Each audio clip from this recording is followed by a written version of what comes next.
Welcome once more to my tales of terror. I have a story to tell you this week that gives even me a chill of apprehension when I recall it. And I should be used to things like that by now, shouldn't I? It's a story which takes place in a hospital. A seemingly decent enough place, caring hands, loving attention, and so on, but whenever I walk past it now, I feel...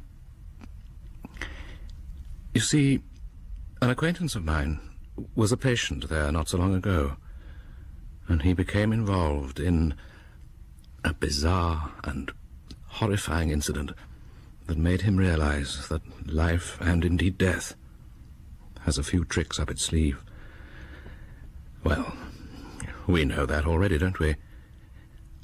And now it's time to go soul-searching.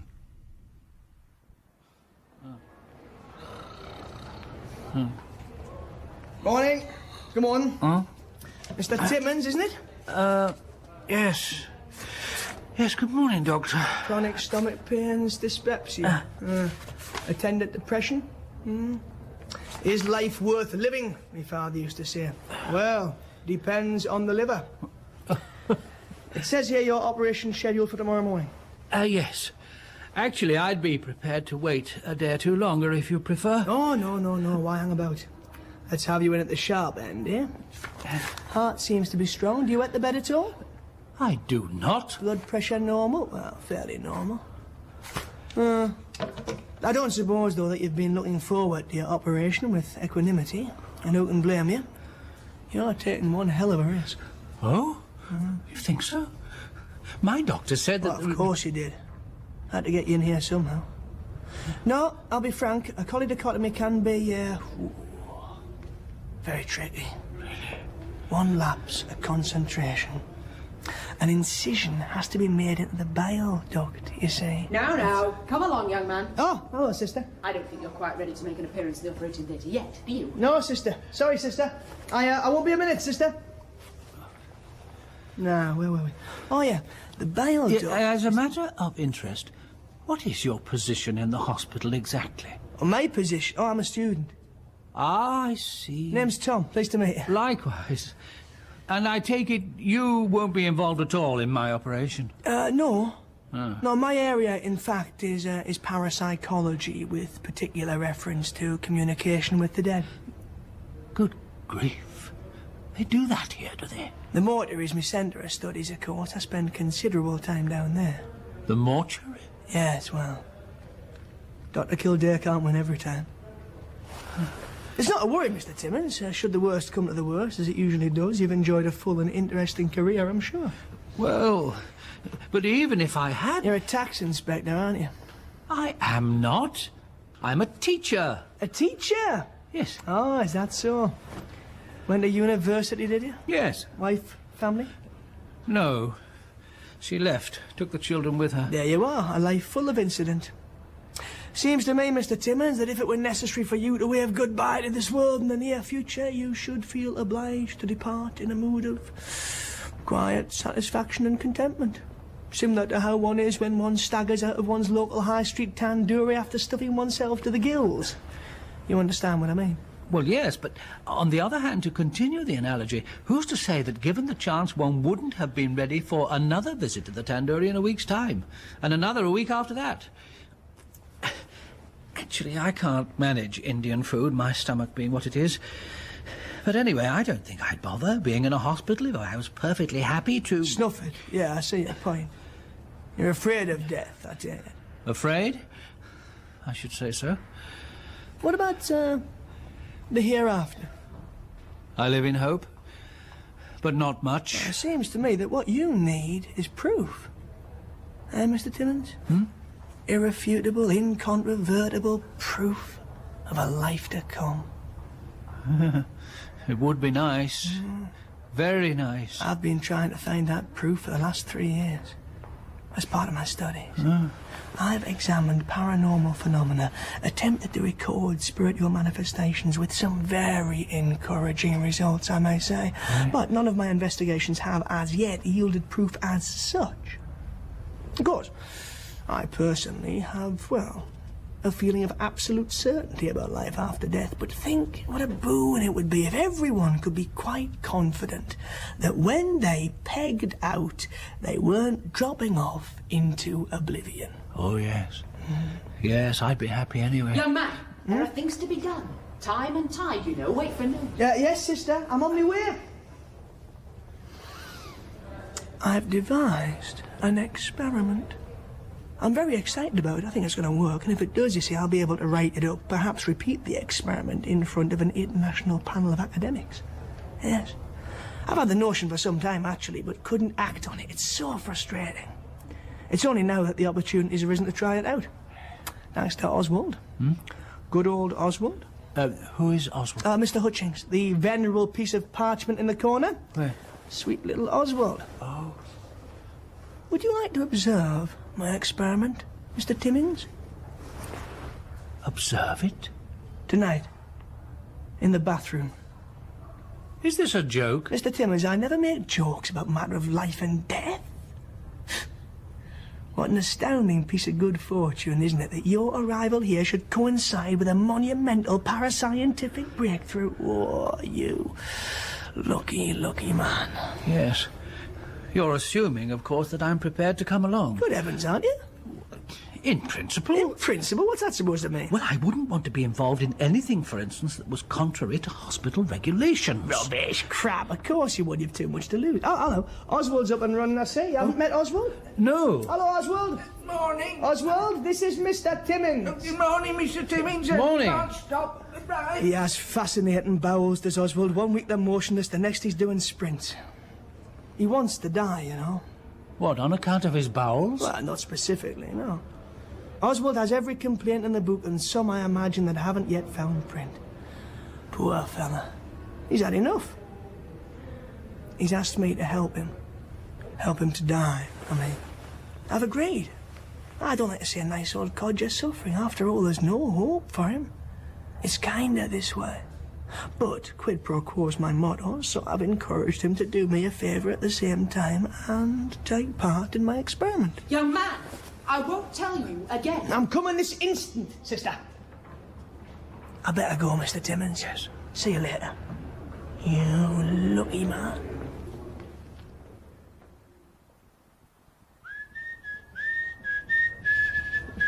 Afternoon. Afternoon, Tom. Feeling excited, are you? Not too long to go now. Look, about the experiment, I've not actually committed myself, you know. I mean, for one thing, I haven't yet managed to obtain Oswald's consent. You what? When I asked him if he'd mind if I came along to watch, I found him extraordinarily evasive. I was hard of hearing. Couldn't understand what you were driving at. Don't worry, though. There'll be no problem. He has enormous respect for the advancement of learning, does Oswald. What's going to happen tonight? Specifically, I mean. I can't possibly go along if I don't know what you intend to do.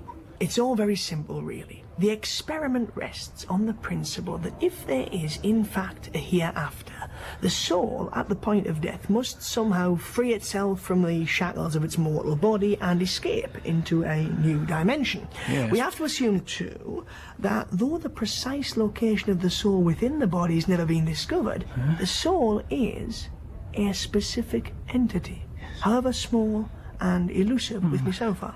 Yeah, well, I understand what you're saying. My idea for an experiment came easily. Perhaps, I reasoned, one could somehow capture the soul before it made its escape at the moment of the body's death. Perhaps one could excise it from the body without doing it any damage and keep it safe and enclosed somewhere. By doing so, you see, one would be able to demonstrate the soul's ability to outlive the body it had inhabited, and one would thus be able to prove, in a simple and dramatic fashion, the certainty of the hereafter. My God. And you intend to perform this experiment on Mr. Hutchings as part of your studies? As I say, the idea came easily to me, but I concluded on reflection that it did pose a problem. How would I know where to start digging? How indeed? The soul might reside anywhere within the human body from head to toe. I did attempt a trial stab or two at a rat. What happened? It died. After that, I opted for a similar but less messy experiment. I am very relieved. Mr. Timmins, the plan for tonight is this. We ask our friend Oswald to join us in the bathroom cum toilets, assuming he's not ensconced there before us, and we place him on the special scales that they use for disabled or ancient patients that have to sit in a little kind of pan, you know? Yes. We take note of his weight. I administer the fatal cocktail, the elements of which I've borrowed from the dispensary. What? We say farewell to the wretched Oswald, and as soon as he is out of his misery, we take note of his weight once again. After making appropriate adjustments for the weight of the lethal dose itself, we will find that dear Oswald, well, what was dear Oswald, now weighs less than he did before. How will we be able to account for this except, quod erat, I believe demonstrandum, that his soul has left his body? Good grief. Good grief. Yeah, I thought you'd like it. See you at midnight, Mr. Timmins.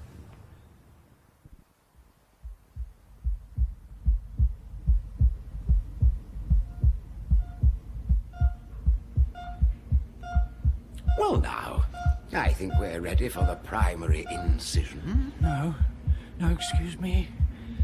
Just 3 inches to begin with. Lovely, yes.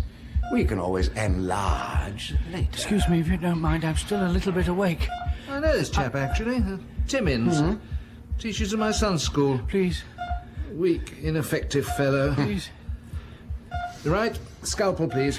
Not enough anesthetic. Help! Help! Here we go.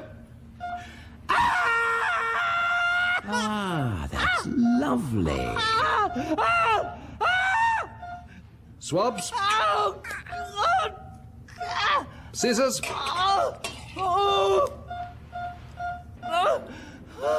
are some adhesions to the duodenum. Ah, we'll have to pull those away first. Yes. Right. Splendid. Mr. Timmins! Now, the liver will have to be drawn upwards. Yes. Mr. Timmins! Steady. That's it. For God's sake, Mr. Timmins, you'll wake the whole ward! Shh, shh, shh, shh. What? Get a grip, Mr. Timmins. Time to move along to the bathroom. Bathroom? The experiment. Oh, yes. Of course.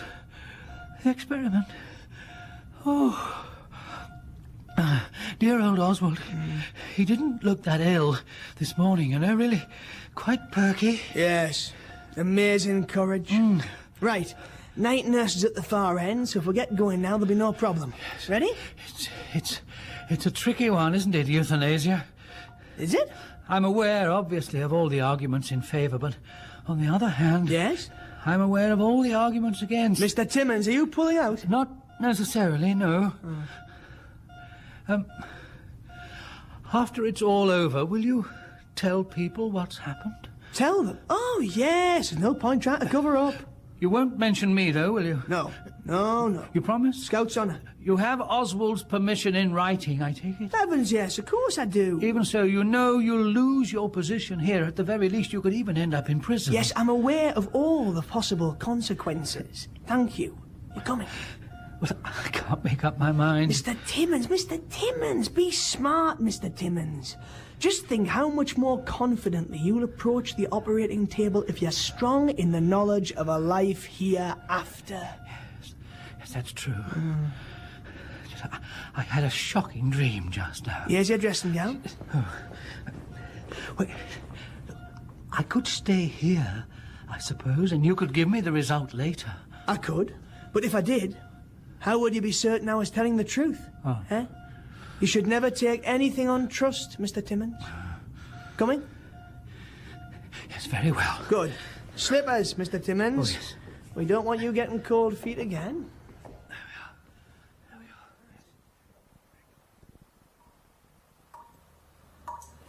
are. He's not here. Sorry? Oswald. Not yet. I'll bring him along when we've got ourselves organised. Feeling all right? Well, I'm a bit tired after the walk. I'll sit down if I may. Are you sure that he won't object to my being present? Oswald, of course I'm sure now. Let's have a look at my little bag of tricks, eh? Syringe, ampule. What happens if someone comes? I hide behind the bedpans, you visit the toilet. Keep calm, Mr. Timmins. It's all going to be fine. I hope Oswald won't regret his decision, if you see what I mean. He's thought it all through, has he? Oh, yes. Very, very carefully. A sober, considered judgment.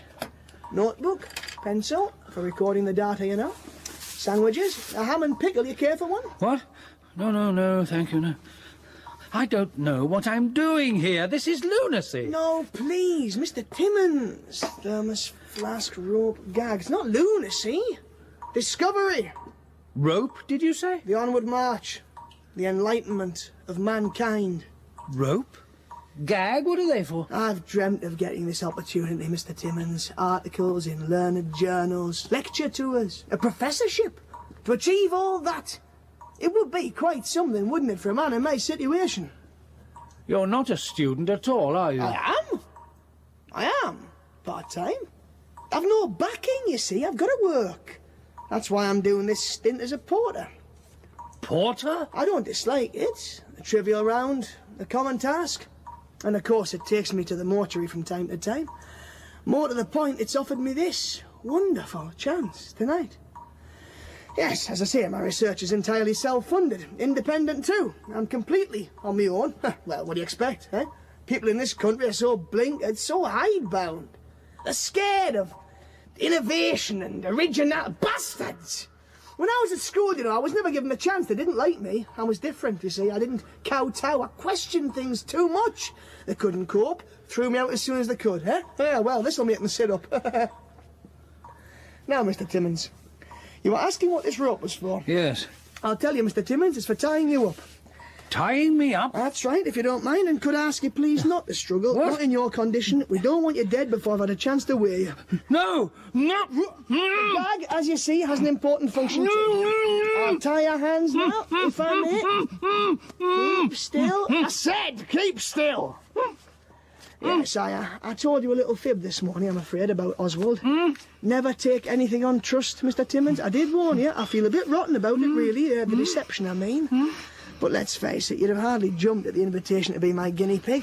I had enough difficulty persuading you to come along and watch. Right, now your legs. Anyway, as far as I know, dear old anal-fixated Oswald has every intention of clinging desperately to his pathetic life. So that's good news, isn't it? Eh? Because you were rather worried about him. This way, I'm going to pop you on the scales. Don't try and resist, Mr. Timmins. Look forward to your soul's release with enthusiasm. Life on the other side, I'm sure, is far to be preferred. Plonk yourself here, Mr. Timmins, will you? Sit! Thank you. Now, I know what you're trying to tell me. It's not ethical, it's not fair, why me and all that.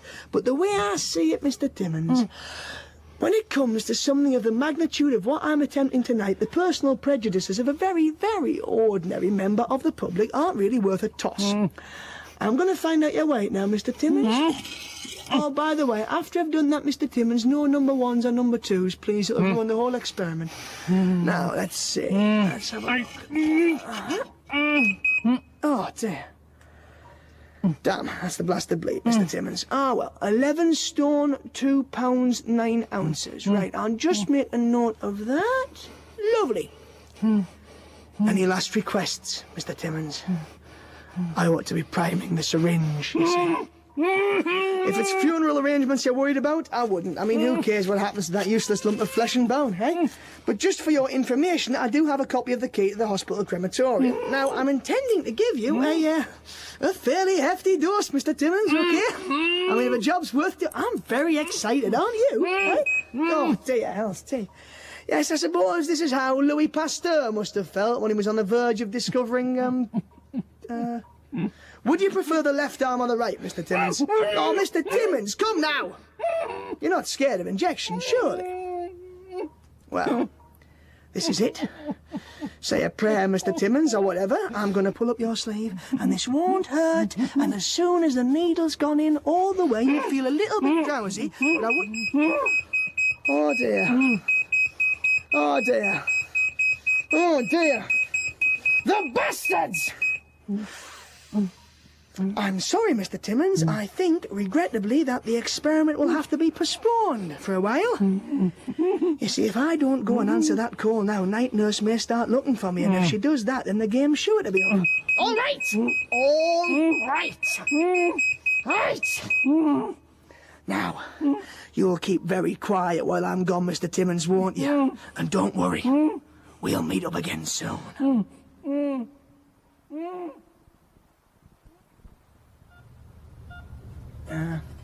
Oh, there you are. Hello, nurse. Everything all right? No, it's not, since you ask. I've been trying to bleep you. You haven't, really? Oh, I'm sorry, nurse, but I'll swear to you. This thing's never made a sound. What's the problem? No problem as such, apart from your disappearing act. Mr. Hutchings has died. Mr. Hutch? Oh, Oswald. I'd like you to fetch a trolley, please, and wheel him down to the mortuary. Yes, nurse. Oswald. Well. Have you done this before? What, removing the body? Oh, yeah. No, not at night. Here's the key to the mortuary. The building will be unattended. Well, not entirely, perhaps. Once inside, simply wheel the trolley past the post-mortem area and through to a little alcove on your right. Marked pending? You're to leave Mr. Hutchings there. Understood?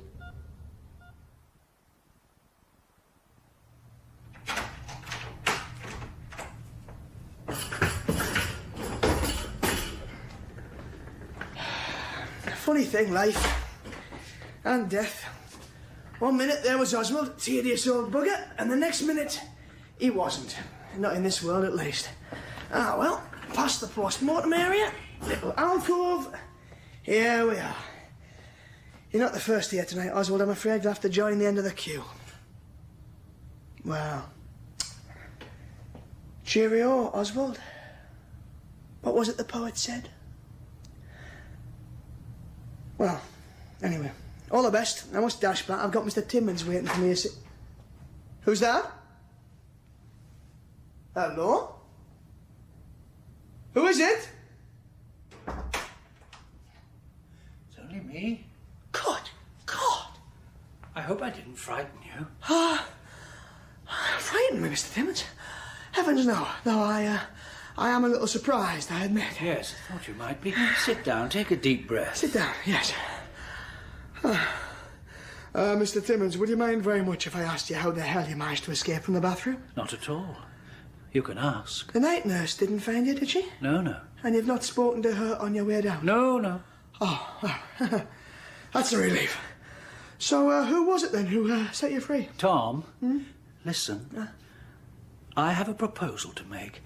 I don't know how you'll feel about it, but, well, I'm still very keen for the experiment to take place tonight, if it's all the same to you. What? The thing is, Tom, it seems to me that we can't possibly pull back now, not when we have the chance of making such a magnificent parascientific discovery. Having come so far, we must press on, make the vital breakthrough in the growth of man's knowledge about himself. Oh. I agree. I have to admit, though, it's very sporting of you to volunteer, especially after, but... Fine, then. Well, if you're sure, let's proceed back to the bathroom, shall we? Actually, Tom, I'd like us to conduct the experiment here. Here? Oh, no, Mr. Timmins, that's impossible. There's no scales. Here has to be. I'm not taking part otherwise. But I don't understand. How are we to manage? You'll see. Oh, by the way, I brought your rope along with me. Huh? Thought it might come in handy. Right, I'll lock the door, shall I? We don't want to be disturbed. That's better. Ooh. Are you cold, Tom? Just a bit. Sorry about that. Don't feel the chill so much myself. I gather it's Mr. Hutchings you ferried down here. That's right. Who told you? Yes, well, comes to us all eventually. Though personally, Tom, as I think I explained to you earlier today, I'd much prefer it to be later than sooner. Or rather, that's what my preference would have been, Tom, if I'd had the choice, Tom. If I'd lived. If... Stretch out your hand, Tom. Try and touch me. Why so startled, Tom? Surely you've met a spiritual manifestation before? Now you can work out how I made my escape, can't you, Tom? Clever boy, Tom. Top of the class. Yes, thanks to you, Tom, I've been set free forever from my earthly bonds. My sweet earthly bonds. I don't understand. I never gave you the injection. Heart attack, Tom. You induced a massive seizure. I was dead within minutes of you leaving. Oh, what a stupid waste. I had so much to look forward to, especially without the wife and kids. I'm sorry. No, really, it's me who should apologise, I suppose. True. But don't worry, Tom, you'll have the chance to make some amends. To work. The experiment. The experiment? Oh, yeah, look, I've tried to explain. Of course, I don't actually require proof any longer. I have personal experience.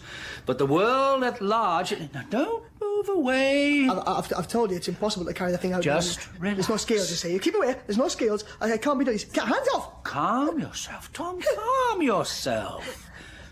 Tom? You weren't beginning to think, were you, that I intended to perform the weighing experiment on your own person? Tom, really? I confess the idea did cross my mind. One does hear of vengeful ghosts. Yes. But you see, it's not that experiment that interests me, Tom. It's the other one. The proposal you seem to have discarded on grounds of impracticality. No. It would be a marvellous achievement now, wouldn't it? To find the precise location of the soul, to be able to excise it from the body. What I'd like to do first, Tom... Poor Tom. See how easily I hold you down. What I'd like to do is to tie your hands and feet. You're not about to faint, are you, Tom? That's better. I wouldn't want you to miss a single minute of this. Next, I'll put you on this splendid stone slab. Now, conveniently placed here, we have some rather promising utensils. Scalpel, saw, drill. Keep calm, Tom. I'm not going to kill you. Not until I've found your soul, I mean. I'm assuming, of course, that you do have a soul. You ready? I'll take that to indicate assent. Oh, the onward march of knowledge. That's what it's all about. Eh, Tom? Right. Now, where shall I begin?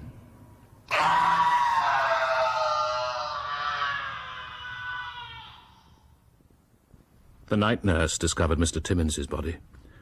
And shortly afterwards, Tom's body was also found. To call it a body, however, is something of an exaggeration. Parts dismembered, insides turned out, and so on. The police were baffled by these tragic deaths. I only know what happened because, as I said at the beginning, Mr. Timmins is an acquaintance of mine. Since his death, actually. And since his death, he's been in touch with me several times. He's not very happy on the other side. Very angry at what happened. Understandably, of course, but not half as cut up as poor Tom. Helping me to tell you that story were Bernard Cribbins as my acquaintance, Mr. Timmins, Sean Prendergast as Tom, and Norman Bird as Oswald.